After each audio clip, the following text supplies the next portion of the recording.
Hi, everybody, and welcome to Bottom Line with Roni and Byron. I'm Roni. And I'm Byron.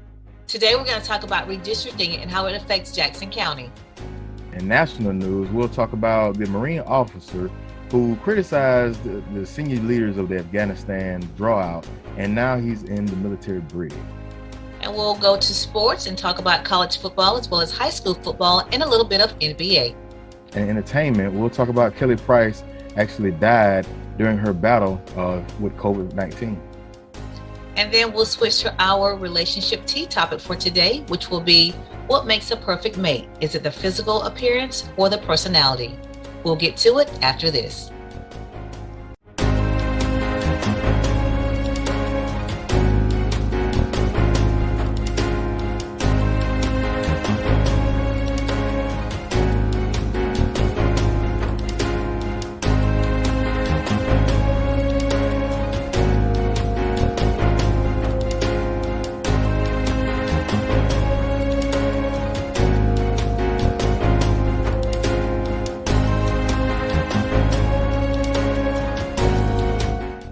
So we'll begin with our local and state news. Our local and state news is brought to you by Brightway Insurance. Brightway Insurance is located on Caledonia Street, 2867 Caledonia Street in Marietta, and they offer property, life, business, vehicle, and other insurance. So please check them out. Brightway Insurance, you can reach them at 850-633-3460. That's 850-633-3460. So for our local news, we're going to start with the presentation that our Supervisor of Election gave on Tuesday night at the Jackson County Board of County Commissioners meeting regarding redistricting. So she actually talked about how it affects Jackson County and the process itself. So the number she gave, there was a difference between the 2010 census and the 2020 census regarding population. Jackson County has lost 2,427 people.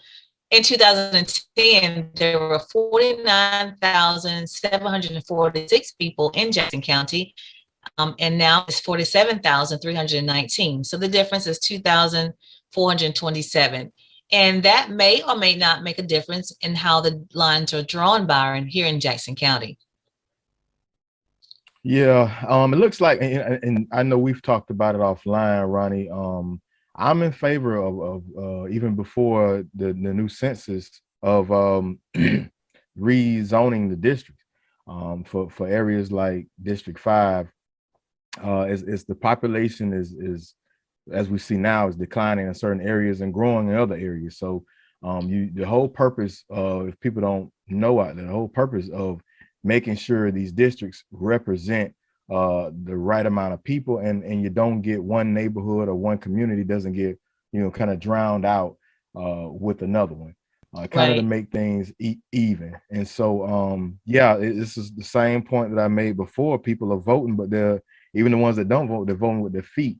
2,000, I think it was 2,247 people, correct? 2,427. That's the difference in the population between the last census that came about. She did say that the ideal number for each district is 9,464 based on the number she has so far. So, but here's the thing. She can't say whether or not the lines need to be redrawn or not, and the county commissioners can't say that either, because the supervisor election office only has the numbers of registered voters. They don't have the numbers of bodies in Jackson County. So now the county commissioners are waiting for the GIS map to be given to them by one of the staffers, so they can tell them how many people are actually in each district in Jackson County. And once that is determined, then they can go forward and decide whether or not they want to redraw the lines. Now, here's the interesting thing. So either they have two options. They can do it themselves, meaning the county commissioners, or they can appoint a committee to do it. So that's going to be interesting to see if they kind of which way they go. But here's the other thing. There's some requirements to drawing the lines. You have to make sure that there's no more than a 10% deviation between the largest and the smallest district. Also, the population, like I mentioned before, is based on residents, not registered voters. And then also, you have to make sure that each district is a single district, meaning it's not broken, it's single in shape. So you can go from one end of the district to the next without, interrupting with the other district. So I thought that was interesting because to me, it seems like that is actually the case now for District 3 and possibly for District 2, Byron. If you notice in District 3, South Street, when you're going down South Street, the left side of the street is actually District 2, but the right side is District 3. So I think that's happening right now. So I don't know if they can make a correction or not. Yeah, we got that same issue on the north end of District 5 where I live at. You got one street, Kimball Road, is split in two between District 1 and District 5. So for those residents that live on that road, half of it is paved with chip seal and the other half is not, because of the district line.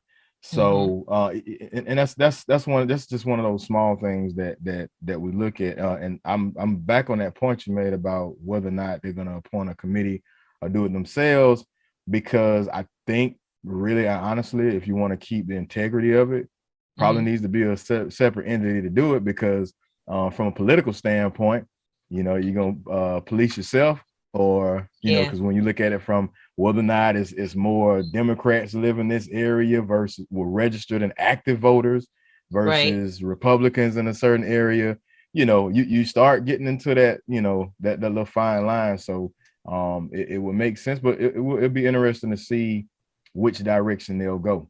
But they do have to stick to the criteria. Byron, they do have to make sure, like I said, they don't avoid splitting communities. They're not supposed to do that. They do have to make sure that it's no more than a 10% deviation between the smallest and the largest. And actually, they're supposed to have it done by December 31st. So it's going to be a push to get this done. Yeah. So for the people that don't know, if you want to see the map or get a snapshot of the districts, you can go on the supervisor election, Jackson County Supervisor election website to actually see how it's mapped out. I know you can purchase them as well, so it's kind of pricey to get that big map, but if you want to see that, you can do that. Now, District 1 may want to keep an eye out on it, because there's some talk that District 1 may be may have some concerns about the population and demographics. As everybody knows, District 1 has shown to be predominantly African-American. So therefore, they've always had an African-American as a county commissioner for District 1. Unfortunately, they just got a school board member in District 1 as an African-American. But the goal is to make sure that representation is there for District 1, because in District 2, 3, 4, and 5, there is none. So that's going to be interesting to see if the lines have to be redrawn, if District 1 is affected, and if so, how much. So again, everybody needs to just kind of, and if you don't know, the census is done every 10 years, just to kind of make sure everybody understands that. And that's why they have to do this if there's a big change in population. And unfortunately, due to several reasons in Jackson County, Hurricane Michael, a decline in workforce, we did have a decline in population. And shout out to the supervisor election, Carol Donaway. She did a great job explaining the whole process at the county commissioner meeting on Tuesday night. So, and we'll keep an eye out on that and report back to you as we get more news on the numbers. And then we'll move on to what did happen at the county commissioner meeting. They did adopt a new millage rate. That rate is actually 7.4450. And then they actually adopted the new budget for the fiscal year of 2021 and 2022. And that number is $97,374,198. And that's going to be the budget for the 2021-2022 fiscal year. And it's supposed to be some, road improvements, salary increases. I think a 2% salary increase for the employees for the county. And so that's a good thing for Jackson County. So they did adopt those two things on Tuesday night as well. And then also on Tuesday night at the county commissioner meeting, they did have an interesting exchange. Byron, there was someone that was trying to get a development order approved, and they were trying to construct a business in not Alpha, in Compass Lake. And so there was some commentary that went back and forth before the county commissioners, and we'll let you listen to that and tell me what you think. Commissioners, every time they make a move, they do something different, which changes everything. So from the initial development order to the second development order, each of them has changed, and so they're no longer valid. We can sit here and beat this all night. Mr. Hill, can you get with Mr. Peden and Wendy tomorrow, and let's get this resolved and get these people in business? We got to read it. Commissioners, if you don't mind, we have to have the POA pull this development order and then be on it as I want Commissioner Hill to get involved in it, get to the bottom of it, get it straight, and get these people in business. Gotcha. And we want them to succeed. It's not that. We have to follow regulations. Okay. But we're not going to resolve it here like this. Let Commissioner Hill, it's his district, and Mr. Peden, y'all get together along with Wendy and whoever, and y'all work it out and get them operational. Commissioner Peacock? Yes. That there is no procedure in your code to convert the existing development order that was approved in-house to the general development order that would be appropriate for the size of the existing development. So thank you, and I'm going to let Commissioner Hill resolve that.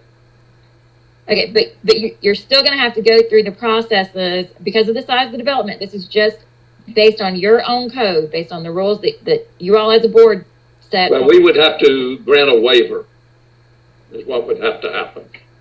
And that's one of your options, Commissioner Hill. You explore it, you solve it, and you come back. You can't grant a waiver from the public hearing process. That you can't do that. Okay. Commissioner Hill will take care of this. Okay? I'm finished with it. For tonight. Anything else? So as you saw, Byron, what the owners were trying to get a development order approved. Apparently, they constructed something that was not what they applied for as far as the development order, and they were told to do it a certain way, and they didn't. And then here we are. Yeah, well, now I'm just speaking from hindsight 2020 from what I see. Typically, when people want to get a permit, they're trying to build something, we kind of, even those of us that may add on to our house, we might not be as forthcoming as to the actual size of what we're doing. But it sounds like to me, and we're trying to get the least costly permit as possible. So it sounds like to me, this is kind of one of those situations. But as a leader, as somebody that's been in these situations where you've got a lot of back and forth, just saying get the job done is not going to cut it. Right. And it looks, and the thing is, I think looks like the attorney and Miss I think it's Eschlinger. I hope I'm pronouncing the name right. Wendy Schesslinger. She was trying to explain. Yes. The attorney Michelle Blankenship. That. Yeah. Basically, we could get this knocked out right now. I mean, to me, it'd been like, hey, what's the max capacity of this place you're trying to build? What is it? Okay, what's the appropriate permit for it? And now that's what needs to happen. But Chairman wanted to push it back to Commissioner Hill and get it done. So I hopefully he gets it done. But it's one of those things, people, that's why shows like this and our podcast is so important, because people need to actually see. I know every day, and it's hard, me being a father and working and have 5 kids, it's hard for us to go to these meetings and to be able to see these board meetings. But if you can see the decision making and the process that actually goes on, it'll enlighten you a whole lot. So to see the people that are elected duly to make the decisions on something that's simple, and budgets, people, budgets aren't that to me, because that's the experience I have. It's not that complicated, but understand what is being approved and what is being allocated. Okay. Right. You can go on and find this information, but what is being approved is basically in a short, a breakdown is if you and your wife are making a set amount of income, you say, okay, based on what we made last year, we can project that, okay, $80,000 is what we can project what we're going to spend this following year. Now, in the middle of that year, you may get a raise, your wife may get a raise, and you may get a raise, and you can say, oh, well, at the end of the year, this is our actual spending. And so we can rebudget for the next year. Or you may do something like, you may make a book, you may start doing a trade or throwing a couple of events and make some extra dollars. And so that adds too. But would you want to increase your budget too high or not too high? It's in a small nutshell. That's kind of what happens. But understand that the people behind that crunch those numbers aren't necessarily the commissioners. So they do have an accountant. So when these budgets get approved, understand what is really getting approved, right, and what is being allocated, because these roads and many of those road projects aren't coming from the county budget. They're coming from maybe some grants or something like that, and from the state. And speaking of roads, shout out engaged. Shout out to the Poplar Springs Road is getting paid finally. Yay! It will go from US 90 up until right in front of the church. I think that's where it will stop. And that's been a long time coming itself, Byron, because I don't know, 50, 60 years ago, 50 years. It was supposed to be that every road that led to a church was paved. And for some reason, the road Poplar Springs that led to Poplar Springs Church did not get paid. And they've been fighting this fight for a very long time. So kudos that it's, finally getting done. And the design will be done by All Day Howell Engineering Company. And there are, that was approved on Tuesday night as well. So, but Byron, back to go ahead. Let me cut real quick. I will say to the people of Poplar Springs, congrats, but don't let up, because I've fought with them. And Poplar Springs Road all the way from Highway 9 to Blue Springs should be paid, because that's an added benefit to the county. You know, people that come and want to go to Blue Springs, they don't have to travel all the way down Highway 90 on to 71 in one big circle. They can just take Poplar Springs Road. So yes, it's taking them to the church, and I know it's long overdue for them, but keep continuing the fight to take it all the way to the Blue Springs Road. Okay. So back to the exchange, Byron, with the that was the attorney that you heard that was actually on the phone, Michelle Blankenship Jordan, and then the lady that was actually there communicating with the county commissioner is Wendy Schlesinger. She's the community development director, and they both were trying to explain to them how the development order is set up for the county and how you're supposed to proceed. So you can't basically, omit this part for this person, but make everybody else abide by it. It's a regulation that everybody has to abide by. So you can't just, I think he said we just do a waiver. Well, you can't do that. That's what the attorney was telling him. You can't do a waiver. So you can't pick and choose who the development orders, it says who they have to, apply to. You can't do that. And that's what it seems like the commissioner was doing. And I even think, at the very end, he already had his mind made up that you're going to do it this way. And so it's going to be interesting to watch to see how they proceed, even after the commentary that took place Tuesday night. Yeah, it's called uniformity. What you do for one, you have to do for all. Exactly. So, you can't pick and choose, right? Who follows the rules or not. And then let's go on to some state news. So yesterday, the minimum wage did go up from $8.65 to $10 an hour. So that is good news for a lot of people, and that took effect September the 30th. And some more laws, basically. Oh, how that works. Because people were like, I thought it was going to be $15 an hour. No, it's going to be $10 an hour now. And then each year it'll go up $1 up until it gets to $15. So it's not $15 all at once. So there's a gradual increase to get to that point. So just so you know that. Some more laws that took effect, basically takes effect today. Actually, there are a lot of laws that were passed during the legislative session. And October the 1st was the first day that a lot of them took effect. But one in particular, Byron, I want to make sure we always, hear these stories about kids being left on the bus or in some type of daycare van. So there's a law. It's called Child Safety. It's Senate Bill 252. The bill creates the Child Safety Alarm Act, which requires vehicles used by child care facilities to be equipped with alarm systems that prompt drivers to ensure no children remain on board when the vehicles are parked. So I think that's pretty good. I think that's long overdue, because there are too many kids that's been left in vehicles and that end up dying. So, but just take a look at the bills. You can Google it and see all the laws that basically came into effect on October the 1st. So that's going to be it for our state news. Again, our state news and local news was brought to you by Brightway Insurance. They're located right here in Marianna.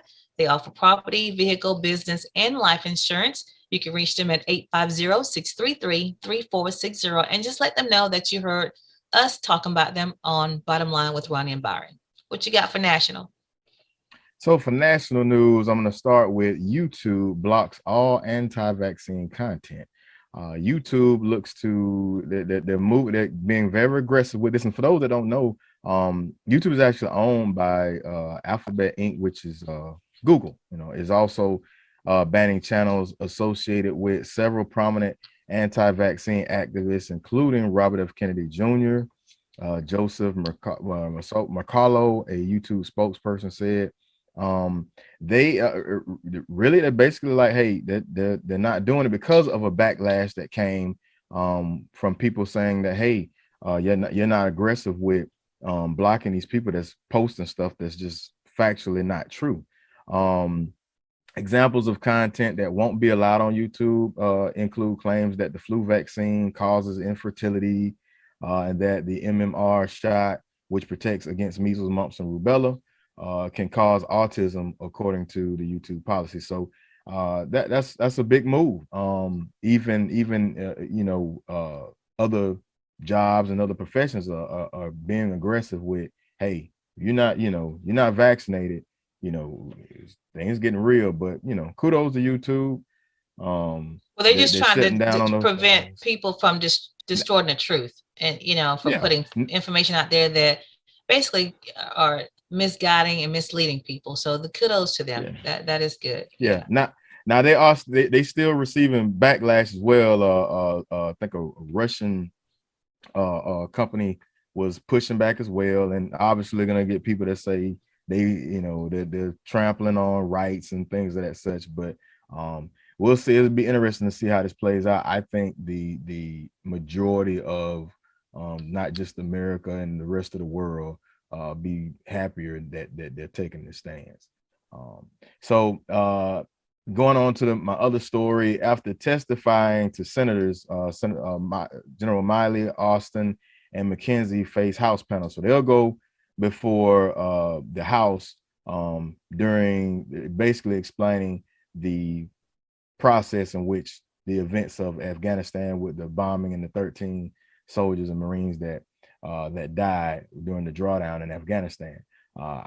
Me personally, I don't like when, and I understand the process of having a committee and kind of digging into folks, but our military leaders aren't politicians. That's true. We do what we're told, and based on the mission that we're given. So the Biden administration, those top officials, this past it's coming this coming Wednesday to face more questions. General Miley and the chairman of Joint Chiefs of Staff, they'll testify, and then they're expected to face the similar questions. But like I said, we know when it's typically Democrats, and if it's an agenda that they're cool with, they're not going to be as pressing on them. Republican senators, a couple of them was really grilling into General Miley. They were accusing him basically of making comments toward this gentleman that wrote a book, kind of a tell-all book about that situation. And he's basically like, look, I didn't tell this guy anything. We gave the information to the Biden administration, to the president, and they make the choice on base what they're going to do. We can't say we're going to take over. That's not how it works. The president is the commander in chief. So, I kind of I don't like when they come at us like that. We're you know, if they were politicians, cool, grill them. That's a whole political game. But when it comes to our military leaders, so what do you think don't is play going the to game happen? of politics. What do you think is going to happen? It's gonna. I think they're gonna have their little. You know, it's gonna after a few weeks it be nothing. It's one of those political moves, just like with with Hillary Clinton. You know, with the Benghazi, they'll have their committee. That one side will use it as a telling how bad this person is. The other side will say, well, nah, and it'll blow over. It's sad to say, but at the end of the day, the president, he took responsibility for it, but the generals, they gave their information, they gave what they thought was the best move to make, and the president makes his own, and his cabinet makes their own decision. So it's not on them.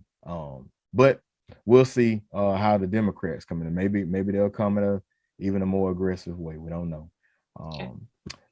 In my next story, I don't know if people kind of followed this, but it was a Marine lieutenant colonel that went viral. It was a Marine officer. He was criticized. He criticized those same senior leaders on the Afghanistan drawdown. He's now in the Brig. So for those tell me what that know, is, because we don't know what that is. Yeah. So for those that don't know, the Brig was a military prison, pretty much military jail, and in the military, something that in the civilian world may be a written reprimand or even a suspension will be gravely different in the military. So especially in the Marine Corps. And you have a different, you have uniform code of military justice. You have a different set of rules that you have to adhere to. So his name was Lieutenant Colonel Stuart Scheller. He was a Marine officer. He went viral. His criticisms were of the leaders were responsible for the pullout. He hasn't been charged yet, but he is facing potential charges of conduct unbecoming of an officer, contempt toward officials, disobeying a senior officer, and failure to obey an order or regulation. So Byron, he's currently being in layman's term, he was talking trash about the leaders. Okay, that's basically what happened. And so in knowing that, now another point to make, lieutenant colonels in the military, that's somewhere around about 15-20 years from the officer standpoint when you achieve that rank. Now those that may go through the most prestigious military schools and cadet schools, so like they'll kind of rise the ranks a little quicker. But typically when you get to lieutenant colonel, you got some years in that you kind of think more about what you do before you do it. Now, according to the story, he lost someone that was very special to him and close to him in that bombing. But even still, somebody that's that long in the game, he should have thought before he made that comment. I saw some reports that were saying that he had submitted a letter of resignation prior to, but that process takes a while, and he still falls under those same regulations. So we will see what happens with this case, but I can guarantee you everything he's being charged with, we're innocent until proven guilty, but pretty much cut and dry. You don't make comments like that and do these things. And social media is new, but I think it got over like 1 million hits. Oh wow, and that's a lot of people that saw that. Shares. Yeah, so he can't avoid it. So what he said and what he did, it's for the world to see, and it ain't going nowhere. So right. That's unfortunate. Okay. All right, we're gonna move on to our sports, and I want to start with the incident that happened at Rutherford High School, which is a high school in Panama City. They had just a downright brawl on Monday at the school.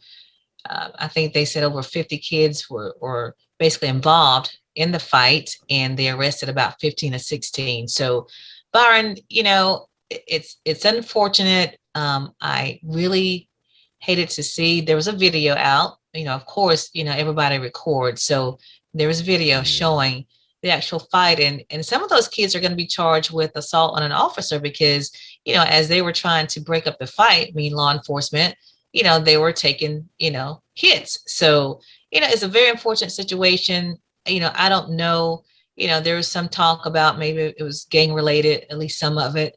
And, you know, it just has to come to a point where we kind of teach our kids, because, you know, that is going to follow them. Unfortunately, the ones that were arrested, that is going to follow them the rest of their lives. It'll be a blemish on their record. So the decisions you make today, we teach our kids this, and I teach mine. The decisions you make today will affect your future. So don't think it don't. I mean, I don't know how you teach yours. What do you think, Byron? Yeah. The another thing we have to kind of remember and realize as parents is what life when we were in school is a lot different. Like you said, cell phones are everywhere. You know, when I went to school, fights happen all the time. They happen, they're gone, and suspensions were 2 days. But and a group of 50 world, though, you have 50 people fighting. Yeah, that's I've crazy. Never seen that. I mean, not to mention they've got a lot more to deal with, but you got to have these conversations with your child at, you know, 10, 11 years old, that hey, you can't solve things physically, you know, no more. And for that was something, if 50 kids, that's something that probably was festering for quite a while, and then boom. But I hate to see that. I hate to see stuff like that happen. And for them to get charges and things like that, that's going to be a long road for these kids. They you know, we gotta that's a real conversation that in our communities we gotta have. Like you can't take things physical, especially like that. You know, we got to learn that physical confrontation will help everything, and there are consequences. It's like you know, back when I went to school, you know, you got in a fight 2 days home, but now, you know, in some schools 9 days, some schools you gone, you know, or you get to go to the alternative school here, which is Jack's. So but Byron, we never had 50. I've never seen 50. When I was in LA, and I actually did the sideline reporting for high school football, and I did it in the Compton area. AT&T Broadband was the company that I work with, but that kind of stuff did happen, but it was gang related. I mean, it was so bad sometimes, Byron, if a fight broke out, it would just shut down the actual game that night. Like, we'll get a call saying you guys can't broadcast tonight because, you know, there was a fight today and it was gang related, and they're afraid that people will come to the football game and start stuff. So, you know, that's the last time I knew. But, you know, here I didn't hear of not that large number of people involved in one fight. So that's just disheartening. It's sad, and I really hate that it happened. Yeah, I'm old country boy. So with the fights we had, you know, it wasn't gangs, it was like family, you know. So if you fought this particular person and it was from a big family, you got to fight about 6, 7 cousins. Yeah. And and you had that makes sense. If you fought somebody from this family, you have to fight about 4 or 5 kids, you know, from day back, day on. So it wasn't gangs, but I hate that. And I get Rutherford, they're cracking down on it. They don't want that type of scenario to continue. So you know, they're gonna make examples, because it's bad. I mean, it hit the wire, and it was you know, pretty, you know, widespread as far as them being looked at as a bad school, with that being happened. And it was almost like it was uncontrollable, the way the video was showing. Something like that, I think more needs to happen within that community to find out what in the heck is going on with them kids in order to take it to that level. Yeah, because it was stated one female may have even had a weapon on campus. So I did see that as well. But unfortunately, but anyway, let's move on to our safe county here. There's some football action that took place last night. Graceville played Sneeds. That game was actually a makeup game from when they canceled on September the 10th. So Cottondale has a bye tonight. They lost to North Bay Haven last week, 13-6. So unfortunately, Cottondale is 0-4. Mariana plays South Walton tonight in Mariana. Mariana is 2-3. South Walton is 3-1. Now, last Friday, Mariana lost to Walton 10-7. So there's a difference. South Walton is in Santa Rosa Beach, and then Walton is in Defuniak Springs. So there we go. Oh, Yeah, that's the difference. So, but they play them tonight, South Walton in Mariana. Chipley, who's 4-1, they play Escambia Academy, which is a school. They're actually located, let's see where they are. what, They're Pensacola? actually in Escambia Atmore, County? Alabama. Atmore, Alabama. That's What? where they are. Yeah, yeah. So Huh. Chipley's 4-1, and then Escambia Academy is 5-0. So that's going to be a pretty good game tonight. Really good game. And then Bluntstown is at Holmes County tonight, and Bluntstown is undefeated. They're 4-0, and Holmes County is 4-1. So that will be another good game as well.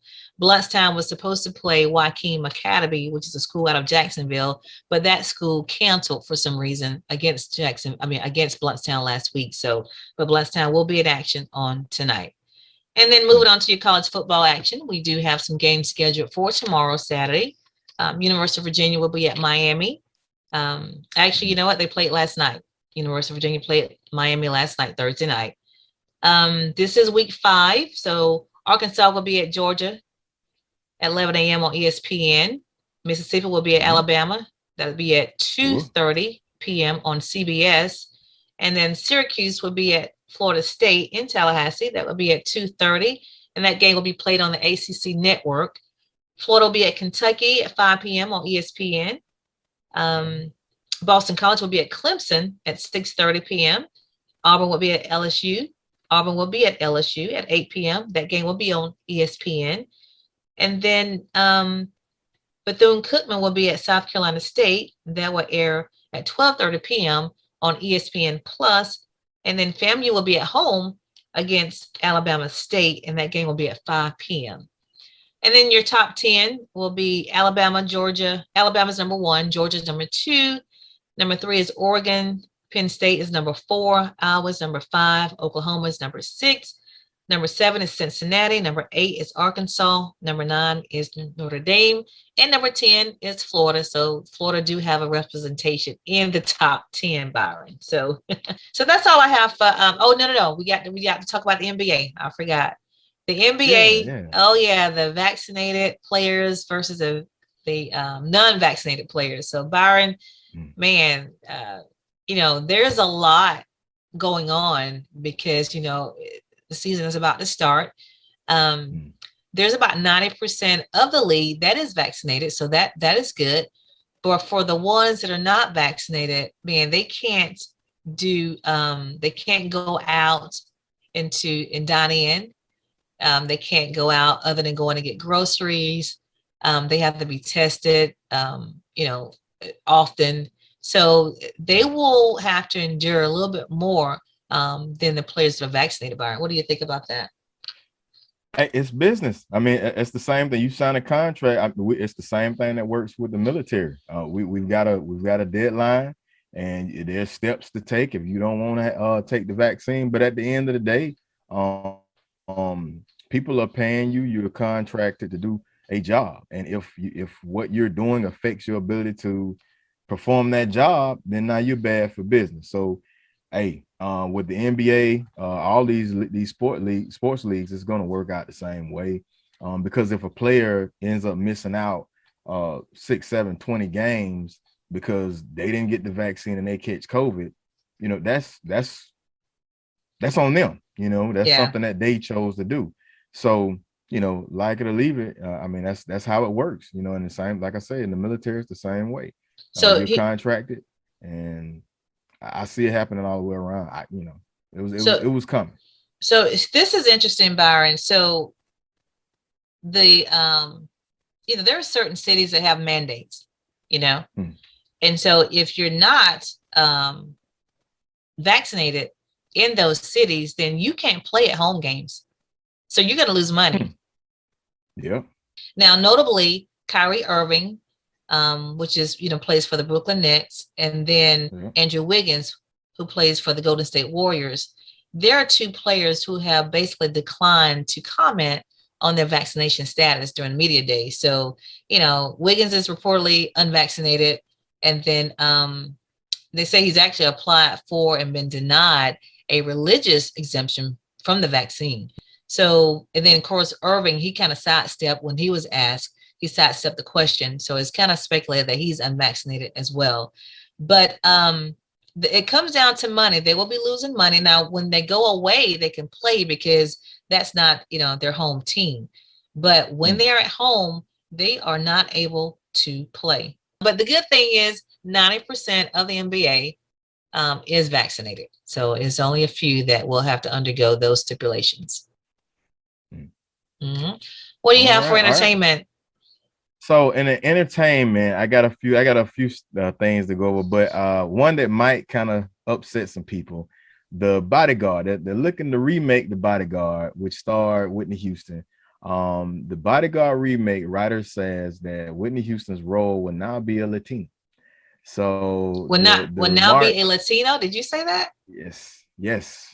So the remake of the 1992 romantic thriller The Bodyguard, which originally starred Whitney Houston and Kevin Costner, will feature a brand new storyline about an overnight Latina sensation.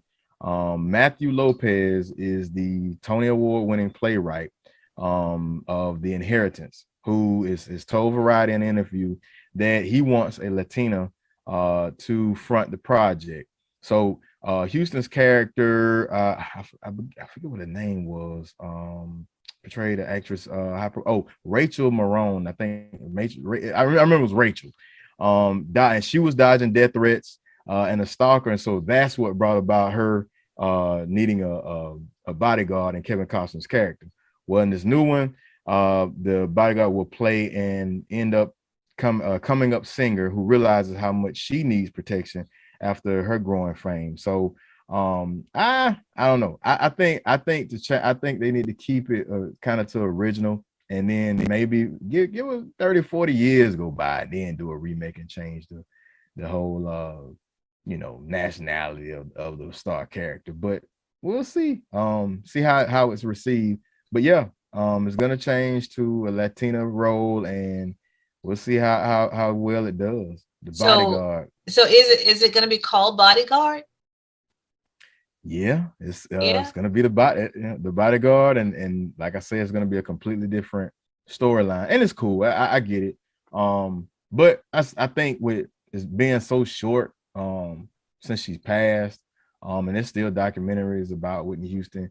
I think it would be kind of better if you kept the character kind of close to what it originally was. I see some backlash on that. Once it's widely known. Why change it if it's not broken?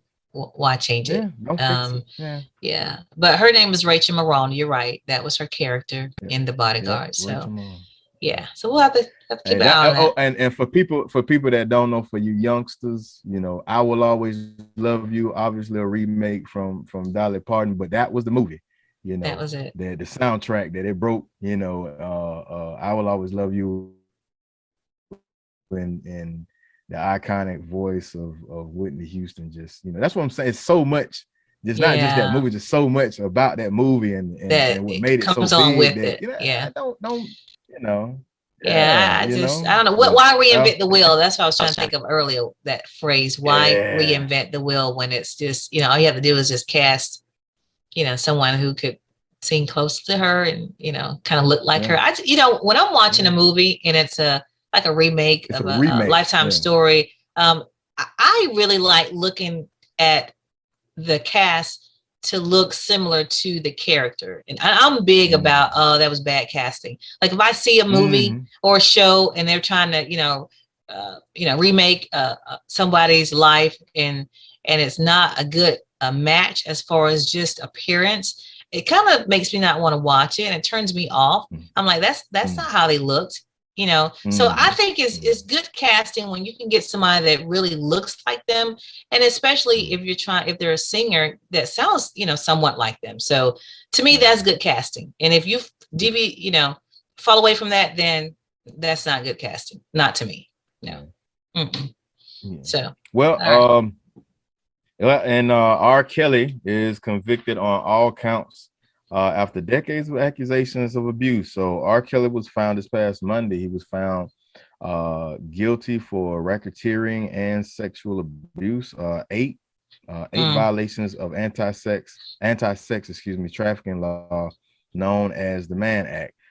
So this is kind of a follow-up, from the trial. The decision represents the first criminal punishment against Mr. Keller, despite a trail of allegations. His 6-week trial exposed a harrowing system of trauma and abuse. There was some real, graphic testimonies. He was directly charged for the crimes related to just 6 women, though, including Aaliyah. Yeah. And also, when she was 15, the government used evidence that he abused others to argue that the scope of Keller's actions amounted to racketeering. So it is one of the attorneys stated it is now time for the defendant, Robert Keller, to pay for his crimes. And she continued to convict him in a closing statement and got those verdicts. So, well, that's the next move for R. Keller will be inmate, whatever his how many years can he get? What was the possible sentence? Doesn't say right now. He's still waiting for his sentencing. I was wondering what could he get up, like the max could he get up to? Yeah, I keep us updated on that one. But yeah, he's found guilty. So, and I think he still got, that's not just the only case. He still got other cases out there as well. Okay. Another follow-up on the star Anthony Johnson and his funeral and the cost. And we was talking about how, he was his wife was raising a GoFundMe. Well, she got the money. She ended up raising over $70,000, getting donations from rappers like Migos and other comedians like Lil Rel, D.L. Hughley, Michael Blackson even helped raise $10,000. So she later let TMZ know that Johnson didn't have life insurance, like we said. We understand why, which caused issues for the plan. We understand why he didn't have life insurance? No, we don't understand why, but I was gonna say we don't understand why. Okay. and Jones, she now wants to spread awareness about the necessity of having life insurance and urges fellow comedians to do that. But you got other comedians like TK Kirkland that felt like we felt like, why should we be paying for your mistakes?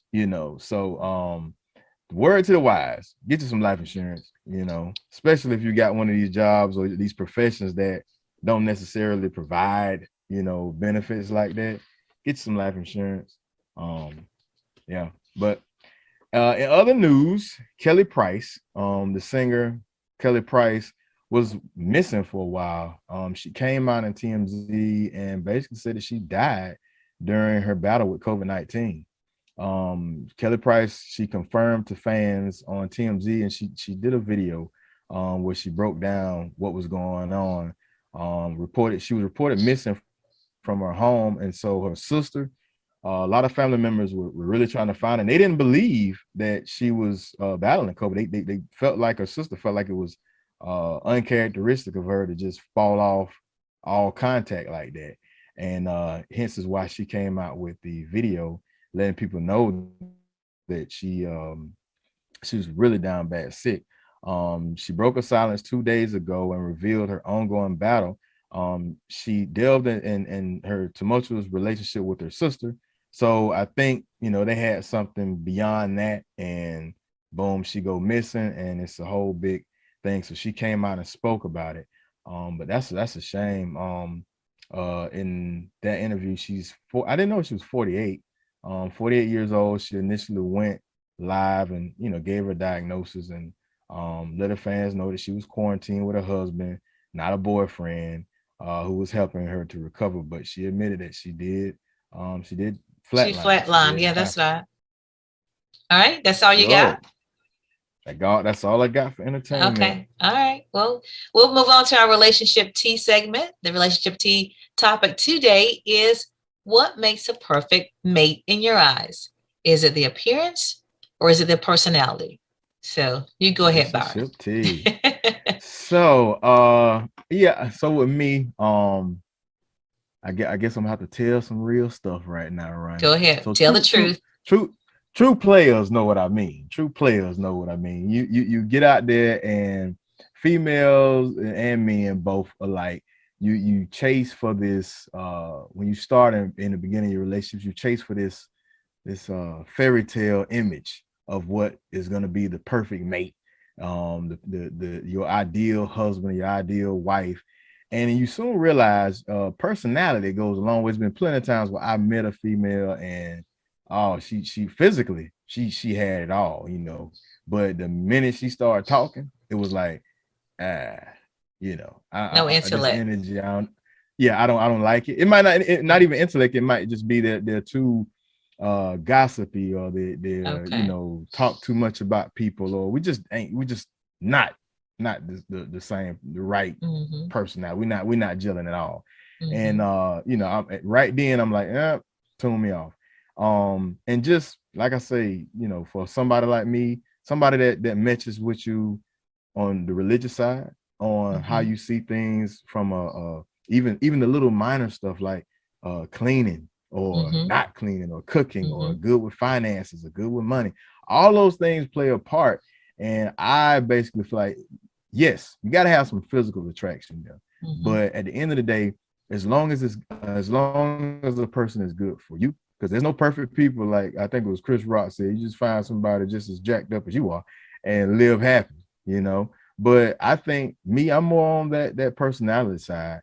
And yes, physical attraction is there. Make sure you got somebody that are good for you and physically you're attracted to, and you're good with that. But personality, that goes a long way. It Because at the does. end of the day, physical beauty gonna go. It's gonna It's go. gonna If fade. you really in it for the long haul, yeah, it's gonna Mhm. go.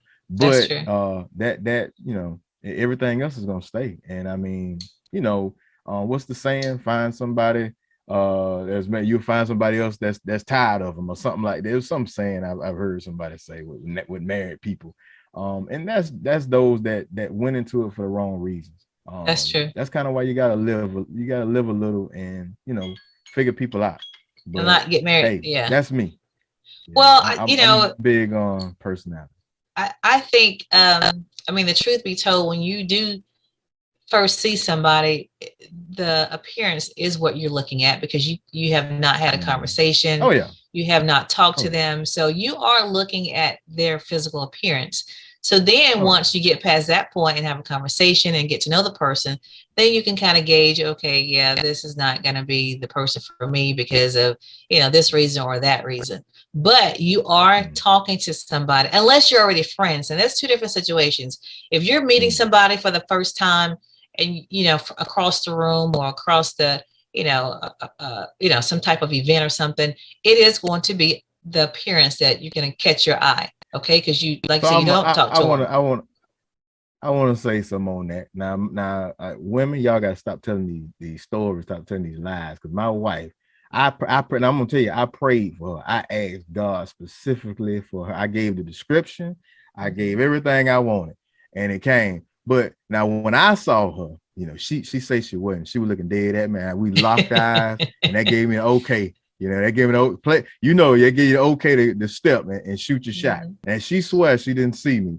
So wait, don't do us like that. Well, you know, we always change the story. So, but you guys change the story too. Yeah. You guys do too. But my point is, so, you know, in that situation, you don't know the person. And so you have to take the time to get to know the person. And then you can kind of see if your personality, or if he's a person you're desiring, or if those traits are something you want to, you know, live with.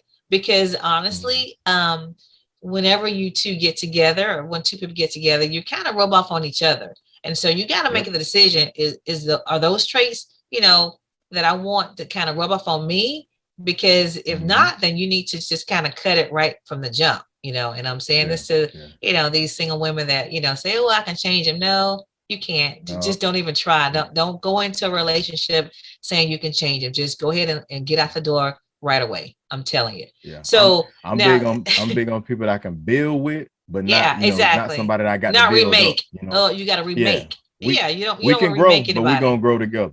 Exactly. Yeah, we're gonna grow together. Exactly. Now, the best relationships, I think, are, you know, the ones that you're friends first. And so, you know, you're not really, there's no attraction probably at the beginning. But as far as physical, but you're that person that y'all can depend on each other. you're having good friends, you guys make each other laugh. It's really a love relationship because it's beyond physical appearance. So that's the best, really, when you get to that point and you're like, man, yeah, I can grow up with this person, no matter if they lose their hair, no matter if they gain weight. You know, I know that personality is going to remain the same. Their appearance may not, but the personality is. And that's what's going to keep you guys together, keep you in that love, keep you in that harmony and on the same page where you can kind of work through everything. And I'm going to say this because, you know, I was the chick that always had the long hair, the big hair. You know, sometimes I wore short haircuts, but, you know, of course, when I went through chemo, I was bald as a baby bottom, you know. Was that cute? My husband told me often, you're beautiful. You know, you're so beautiful. And I was feeling like, I ain't cute with no bald head. Yeah, you don't believe it. I believe it. He was like, you're pretty. Yeah, I'm like, you're pretty. I was like, well, thank you. But in those times, you know, you may face a situation where you're not cute. You know, you may, you know, gain weight, or you may lose your hair, you know, whatever the case may be, but you got to have that love that's going to stay there and get you through those times. And well, you'll know what, no matter what I look like, that person's going to be by my side regardless. So, you know, you got to get away from the physical and got to understand the person is the person, and that's who you want to be with. Yeah, what you talking about? I always tell, like I tell my niece, I tell everybody, look, find you a guy that looks at you as that jewel. Only a guy that looks at you as that jewel. He don't. It don't matter what's going on. And me and my brother was saying with my wife, I was trying to figure out what to get me for birthday. I said, look here, I don't. Everything what you are is good for me. I'm good, you know. And unless I tell you otherwise. So, but they have to see it that way. They have to see you as that jewel. That nothing you can do can change whether or not you look, you know, your beauty to them. And it's the truth. I know a lot of wives don't want to believe it. They're like, oh, you just saying that. No, it's the truth. They telling you the straight up truth. So look, find that person that, you know, and a lot of times in those friendships, it's kind of like at some point in the friendship, in the early stage, is like, now you my friend, and you kind of tune off that attraction mode. Right. And then somewhere along the line, it's like, hey, I've been trying to find somebody that, and this person is I need somebody like, wait a minute. Yeah, right there. You know what I'm saying? And then the attraction turned back on. So a lot of times it's there. They just, you just turn it off because you're friends. And you are looking at something else too.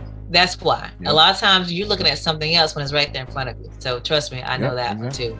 So, but yeah, just remember, you know, there's no perfect mate, but there is a perfect mate for you. So that's how you have to see it. What's perfect for you, not a perfect mate. Okay.